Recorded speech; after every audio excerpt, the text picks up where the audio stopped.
Belt షాపులు ఎక్కువైనాయి, ధరలేమి తగ్గించలే. ఇంకా సమయం అంటారా, 24 గంటలు షాపులు తెరిచి ఉన్నాయి ఆంధ్రప్రదేశ్లో.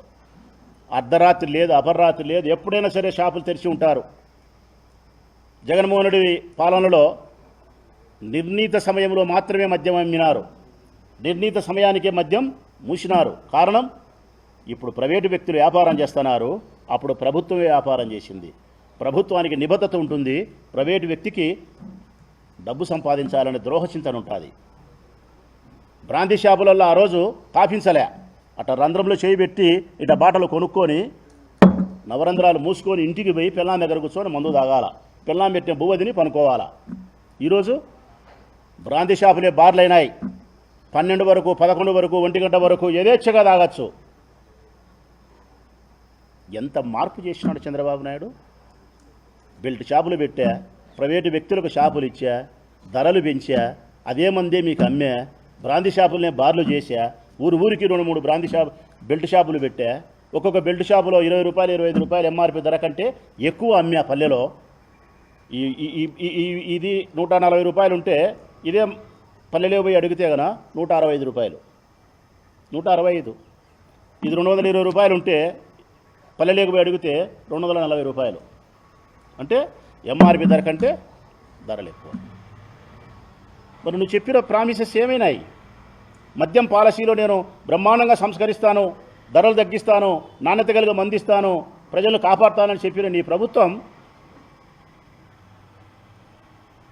ఇక కుంభకోణం గురించి మాట్లాడదాం, నీ ఆదాయ వనరుల గురించి మాట్లాడదాం. నువ్వు అదే కదా ఇన్నాళ్ళు మాట్లాడుతుండేది. ఈ 10 నెలలు 3,200 కోట్లు సంపాదించినారు, 3,200 కోట్లు సంపాదించినారు, వాడు లెక్క కొట్టాడు, వీడు లెక్క కొట్టాడని. నేను అడుగుతా ఉన్నా ఈరోజు ప్రజలారా, స్పష్టంగా చెప్తా ఉన్నా, మనసా వాచే కర్మేనా, మనస్ఫూర్తిగా నిజాయితీగా మాట్లాడుతూ ఉన్నా. నా ప్రొద్దుటూరు నియోజకవర్గంలో 40 బ్రాందీ షాపులు ఉన్నాయి, ఒక 40 బ్రాందీ షాపులు. ఒక్కొక్క బ్రాందీ షాపు నుంచి నెల వస్తానే 1వ తారీఖున ఎక్సైజ్ డిపార్ట్మెంట్కు 70,000 రూపాయలు, పోలీస్ స్టేషన్కు 30,000 రూపాయలు. ఇది మళ్ళీ నేను చెప్పినది నేను చెప్తానా ఇప్పుడు, నిజమే. నాకంటే ముందు వరదరాజరెడ్డి చెప్పినాడు ఇది ఒక 20 రోజుల కిందట. ప్రతి బ్రాందీ షాపులు లెక్క తీసుకుంటున్నారని, నిజమే. నేను ఆ రోజు చెప్పినా, ఈరోజు చెప్పినా. కానీ 2019-24లో తీసుకోలే, ఎక్సైజ్ వాళ్ళు తీసుకోలే, బ్రాందీ షాపులు తీసుకోలే లంచం. ఎందుకు? ప్రభుత్వమే మద్యం అమ్మింది. అప్పుడు ప్రభుత్వమే మద్యం అమ్మింది కాబట్టి, ఎక్సైజ్ డిపార్ట్మెంట్ వాళ్ళే మద్యం బ్రాందీ షాపులు అమ్మినారు కాబట్టి వాళ్ళు నెలకు 70,000 రూపాయలు లంచం తీసుకునే ఆస్కారం లేదు. ప్రభుత్వం దగ్గర నుంచి పోలీస్ స్టేషన్ లంచం తీసుకునే అవకాశం లేదు కాబట్టి వాళ్ళు 30,000 తీసుకోలే. కానీ ఈ ప్రభుత్వంలో ప్రతి బ్రాందీ షాపుకు 30,000 రూపాయలు 1వ తారీఖు వస్తానే. ప్రతి బ్రాందీ షాపు నుంచి పోలీస్ స్టేషన్కు 30, ప్రతి బ్రాందీ షాపు నుంచి ఎక్సైజ్ డిపార్ట్మెంట్కి 70, కలిపితే 1,00,000.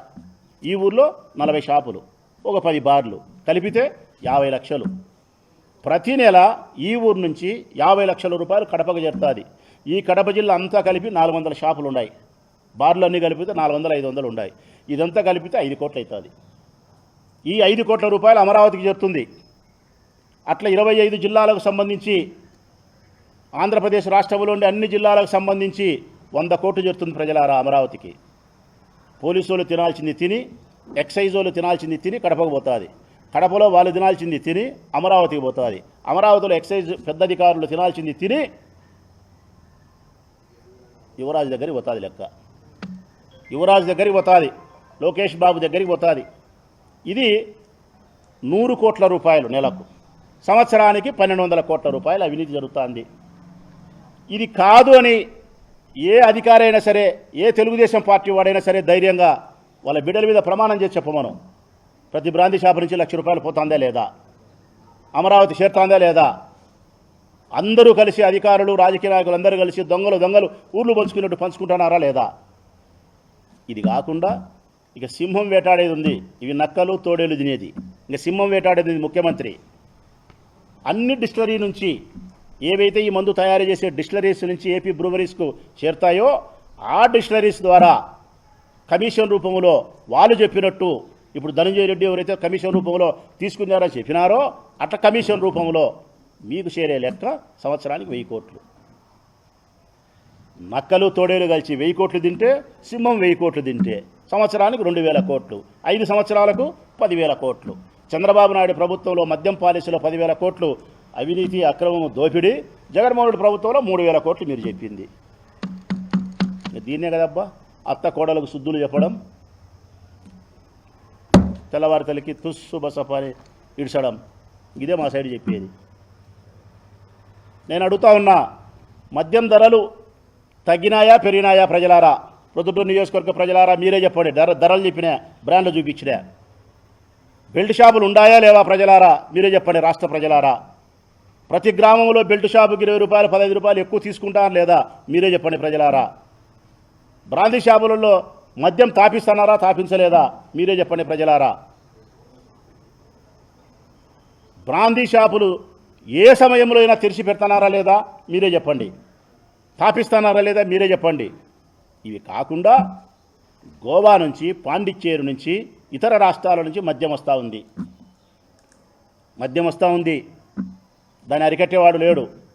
ఆ బుద్ధ అరికట్టినారు. కారణం, ప్రభుత్వం మద్యం అమ్ముతోంది కాబట్టి నియంత్రించినారు.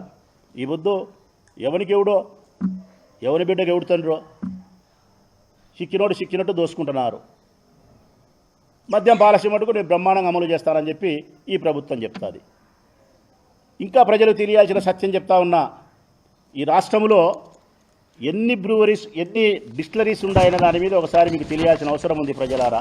ఎన్ని ఉన్నాయి అంటే, ఈ మందు తయారు చేసే ఫ్యాక్టరీలు, మన భాషలో, మన ప్రొద్దుటూరు భాషలో ఏంటంటే ఈ మందు తయారు చేసే ఫ్యాక్టరీలు అనుకున్నాం. వాళ్ళ భాషలో అయితే డిస్టిలరీస్ అంటారు, మన భాషలో అయితే ఫ్యాక్టరీలు అనుకున్నాం. ప్రెసిడెంట్ మెడల్ అనేది ఒకటి హైదరాబాద్ బ్లూ డీలక్స్ బ్రాండ్ల విస్కీ 2017 నవంబర్ 22న చంద్రబాబు ప్రభుత్వం అనుమతించింది. అంటే ఈ డిస్టిలరీస్ ఎన్నైతే ఉన్నాయో వీటిలో 4 ఫ్యాక్టరీలకు అనుమతి ఇచ్చింది కాంగ్రెస్ ప్రభుత్వం. తక్కినంగా మిగతా 20-25 డిస్టిలరీస్ అన్నిటికీ అనుమతి ఇచ్చింది చంద్రబాబు నాయుడు ప్రభుత్వం. ఒక్క ఫ్యాక్టరీకి కూడా జగన్మోహన్ రెడ్డి అనుమతి లే. ఒక్కటంటే ఒకటి కూడా.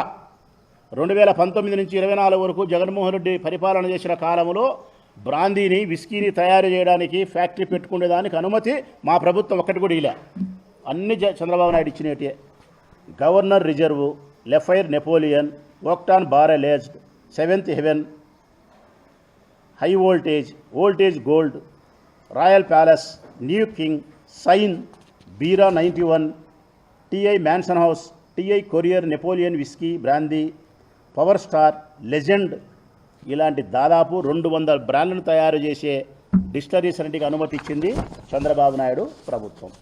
రాష్ట్రంలో మద్యం తయారు చేసే డిస్టిలరీలన్నీ ఎప్పుడెప్పుడు అనుమతులు పొందాయని ఒకసారి చూస్తే 1971 August 9, 1998 September 15, 1997 August 14, 2007 November 7, 2010 June 9, 2017 జనవరి 2, 2017 అక్టోబర్ 29.